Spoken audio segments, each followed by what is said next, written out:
আবু জাহেল আমাদের নবীকে কতবার দেখেছেন, হাজার হাজার বার দেখেছেন, কিন্তু হেদায়েত হয়নি। হেদায়েতের মালিককে শুকরিয়া আদায় করছি সেই মহান রবের দরবারে।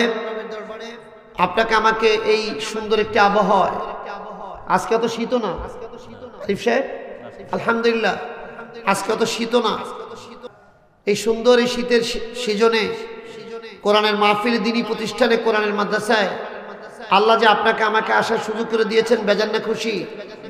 আপনারা কার মহব্বতে আসছেন বাবা বলেন তো? পৃথিবীর কারোর ভয়ে আসছেন? কার ভয়ে আসছেন? সেই মালিকের কাছে ফিরে যেতে হবে না সবাই? যত মারামারি কাটাকাটি যাই কিছু করুক, ক্ষমতা যাই কিছু করুক, একদিন আপনার ডে, আপনার আমার সবাই, we all are passenger for grave, আমরা সবাই কবরের দিকে যাবো। জোরে বলেন ঠিক না?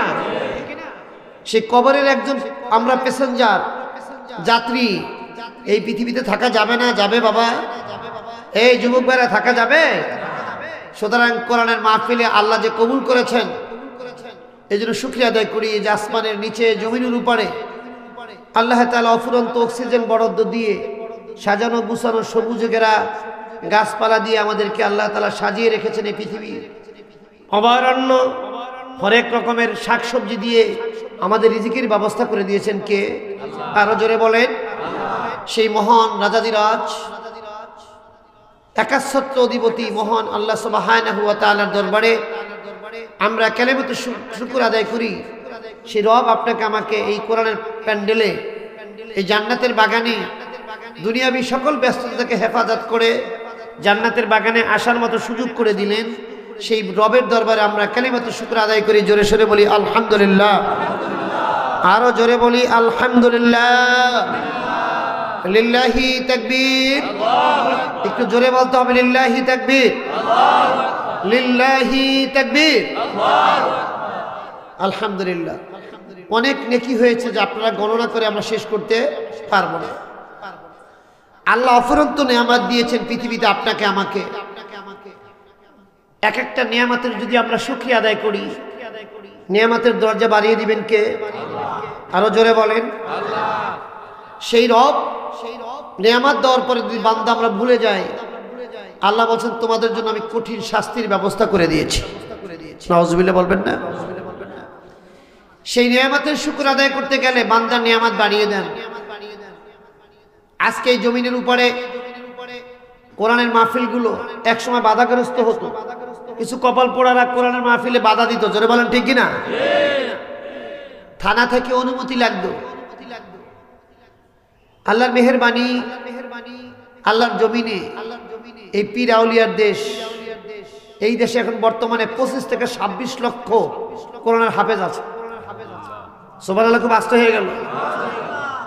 ডিসি, এসপি, সচিব থাকতে পারে, কর্নেল থাকতে পারে, স্বরাষ্ট্র সচিব থাকতে পারে, কিন্তু এদের দিয়ে কোনো কবরে হাসরে কোনো কাজে আসবে না। যদি একটা ছেলেকে হাফেজ হয়, একটা নাতি পুতি বা একটা বাড়িরও একটা ছেলে হাফেজ হয়ে আপনার জন্য দোয়া করে, জানাজা পড়ে, আপনি ভাগ্যবান। আপনি আলহামদুলিল্লাহ। 4 জন কর্নেল বানাইলে, ডাক্তার বানাইলে কোনো লাভ নাই।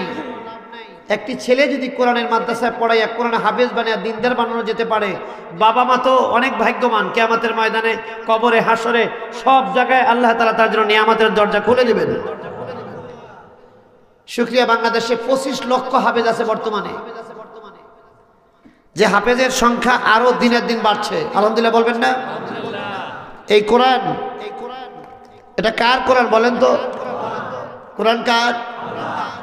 এই কোরআনের সংস্পর্শে যতদিন পর্যন্ত আমরা মুসলমানেরা থাকবো, কোরআনের আইন মেনে চলবো, আমাদের কোনো দুঃখ থাকবে না। থাকবে? আল্লাহ সবকিছু সহজ করে দিবেন। কোরআন থেকে যখন আমরা বিচ্ছিন্ন হয়ে যাব, যাচ্ছি, অলরেডি গিয়েছি, সব কথা মানলেও কোরআনের অনেক আয়াত আমরা মানি না। সুদের আয়াত মানি না, ঘুষের আয়াত মানি না, ন্যায় বিচারের কথা মানি না, বান্দার হক, এতিম মিসকিনের জমি রেকর্ড করে নিয়েছি, যা খাওয়া আমার জন্য হারাম। কিয়ামতের ময়দানে জাহান্নামের আগুন দিয়ে পেট ভরে আমাকে উঠাবেন। সেই কিয়ামতের ময়দানে আমাকে আপনাকে কেউ বাঁচানোর মতো কোনো আইনজীবী, লয়ার, ব্যারিস্টার কেউ থাকবে না। লিল্লাহি ওয়াহিদুল কাহার, সেই মালিকের সামনে কথা বলার কারো ক্ষমতা থাকবে না। সেই কিয়ামতের ময়দানে আপনার আমার বিরুদ্ধে অন্যায়ের বিরুদ্ধে মামলা হবে।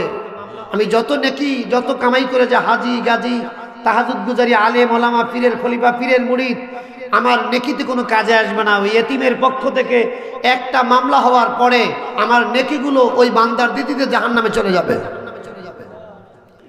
সুতরাং আপনার আমার বিবেক, এই পৃথিবীর ভিতরে আল্লাহ তাআলা মানবতার মুক্তির জন্য একটি কমান্ডিং মেসেজ, গাইডলাইন মহাগ্রন্থ আল কোরআন দিয়েছেন, যে কোরআনের কাছে আসলেই মানুষ নূরে নূরান্বিত হয়ে যায়, যে মানুষ কালো আলোকিত হয়ে যায়, যে কোরআনের কাছে গেলেই একটা মানুষ জান্নাতের পথ পেয়ে যায়। সুবহানাল্লাহ। সেই কোরআনের মাহফিলে আপনারা এসেছেন, অনেক ভাগ্যবান। এই মাহফিলটা যদি আল্লাহর কুদরতি ক্যামেরায় আপনার আমার ছবিটা উঠে যায়, কিয়ামতের ময়দানে এই ক্যামেরাটার উসিলা করে আল্লাহ তাআলা আপনাকে আমাকে জান্নাত দিতে পারেন। সুবহানাল্লাহ। কিন্তু যেই হতভাগা মানুষগুলো, কপাল পোড়া মানুষগুলো কোরআনের আওয়াজ শোনার পরও যায় দেখেন কেউ টাস খেলতেছে, কেউ জি বাংলা দেখছে, কেউ দোকানপাটে ব্যস্ত। যদি একদিন আপনার আমার পৃথিবীর সব কিছু শেষ হয়ে যাবে, একটি নেকি অর্জন করার মতো কোনো সময় আর দিবেন বাবা? একদিন তো ডাক এসে যাবে, এই জবান বন্ধ হয়ে যাবে, আর আল্লাহকে ডাকার সুযোগ থাকবে না বাবা। থাকবে? কে দাড়ি পাকায় দিলেন? একদিন যুবক ছিলেন, টকটকে যুবক, যৌবনের তরঙ্গে রাস্তা দিয়ে হাঁটতেন, দমদম করতো জমি, লাঠি বর দিয়েও হাঁটতে পারি না। কে করে দিল? কে করে দিল? জোরে বলেন। আল্লাহ বলেন, লাকাদ খালাকনাল ইনসানা দাঈফা। হায়রে মানুষ, তুমি যদি জানতা আমি আল্লাহ তোমাকে অতি দুর্বল করে বানিয়েছি। আল্লাহ বলেন, আনাফিজকুম তিফলা, আমি তোমাকে শিশু করেই জমিনে পাঠিয়ে দিয়েছি। তুমি কি খাবা? কথা বলতে পারো না। পাখির ছানাটা 5 মিনিট দাঁড়াতে পারে, মা খাবার দিলে হাত করে নিতে পারে, কিন্তু আপনি আমি জীবনে কোনোদিন মার থেকে আসার পরে খাবার কিন্তু চাইতে পারি নাই। পৃথিবীর কেউ আমাকে ট্রেনিং দেয় নাই। জোরে বলেন ঠিক কিনা? আল্লাহ একটা কান্নার আওয়াজ দিয়েছিলেন আপনার আমার ভিতরে। ওয়া ওয়া করে কাঁদতাম, জনম দরদি গর্ভধারিণী মা আমার কান্নার আওয়াজ শুনে বুঝতে পারতেন আমার বাবার ক্ষুধা লেগেছে। ঠিক কিনা বলে? কান্নার আওয়াজ না দিলে মা অনেক সময় দুধ দিতেন না। জোরে বলেন ঠিক কিনা? বাবারে তোমার দাড়ি পেকে গেল, ও যুবক তুমি পেপা করে হুন্ডা চালাও জমির উপর দিয়ে, নামাজ পড়ো না, রোজা রাখো না, গারবল আছে, যৌবনের তরঙ্গে টকবাগে গরম রক্ত শরীরের ভিতরে প্রবাহমান, অথচ 1 ফোঁটা রক্ত যদি আল্লাহ অর্ডার না করেন তোমার হৃৎপিণ্ড থেকে 1 ফোঁটা রক্ত যদি বের না হয় সেকেন্ডের ভিতরে, আপনি আমি হৃদরোগে আক্রান্ত, স্ট্রোক। কথা বলেন না কেন? সুতরাং যেই রব, যেই মালিক তোমাকে আমাকে চমৎকার করে পাঠালেন, তুমি যদি জানতা এই জমিনে আসার পরে তোমার আমার কোনো খাবার ছিল না। আল্লাহ মায়ের গর্ভের ভিতর থেকে আসার আগে মায়ের বুকের ভিতরে স্পেশাল দুধ আগে পাঠাইয়া দিয়া এরপর জমিনে আপনাকে আমাকে পাঠাইছে। জোরে বলেন ঠিক কিনা?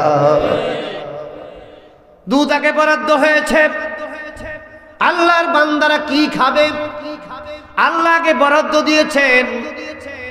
জমিনে মার পেট থেকে আসার পরে আমার মায়ের বুকের ভিতরে আল্লাহ ভিটামিন সমৃদ্ধ খাবার দিয়ে দিলেন, শাল দুধ পান করার সাথে সাথে আল্লাহর জমিনে 6টি সংক্রামক রোগ থেকে সাথে সাথে আল্লাহর এই বান্দাকে মাফ করে দিয়েছেন।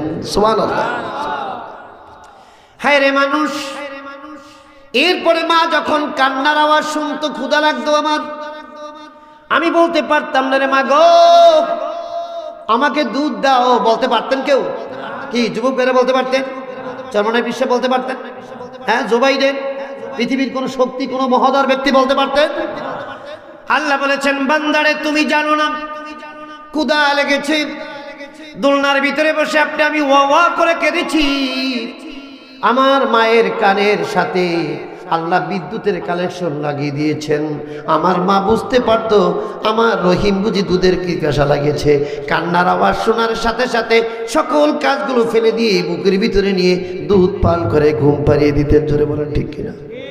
কি বাবা বিশ্বাস হয়? কি এই কাজটা হয়েছে না? আজকে আপনি দাড়ি পেকে গেল, যুবক ছিলাম আপনি, আমি দাড়ি পেকে গেল আমার আপনার, একদিন কাঁচা ছিল একদিন পাকা হয়ে গেল, শরীরের অবকাঠামো দুর্বল হয়ে যাচ্ছে, আপনার রোগ প্রতিরোধ ক্ষমতা কমে যাচ্ছে।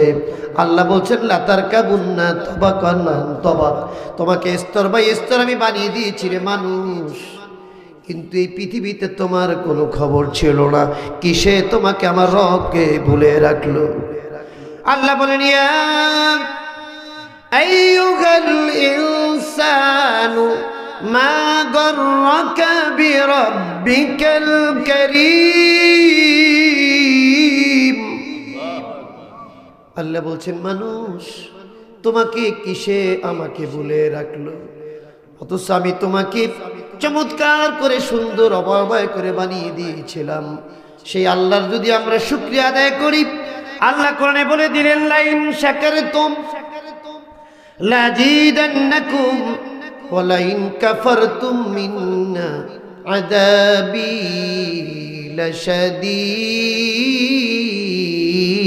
লাশাদীদ। আল্লাহ বলে দিলেন বান্দারে তোমরা যদি আমার নেয়ামতের শুকরিয়া আদায় করো, আমি আল্লাহ তোমার নেয়ামতের দরজা বাড়াই দিব। সুবহানাল্লাহ বলেন জোরে। আর যদি আমার নেয়ামত পাওয়ার পরে তুমি অস্বীকার করো, শুকর আদায় না করো, তোমার জন্য আমি আল্লাহ কঠিন শাস্তির ব্যবস্থা করে রেখে দিয়েছি। খাবা আল্লাহর রিজিক, প্রশংসা করবা খাজা বাবা, এটা হতে পারে না? পারে? রিজিক খেয়ে আল্লাহ শুকর হবে কার? আরো জোরে বলেন। ইবাদত হবে কার? সংগ্রাম চলবে কার জন্য? এই পৃথিবীর জমিনের উপরে, আল্লাহর আসমানের নিচে জমিনের উপরে এক আল্লাহর কোরআন রাসূলের সুন্নাহ ছাড়া আমাদের কোনো পথ গতান্তর নাই। জোরে বলেন ঠিক কিনা?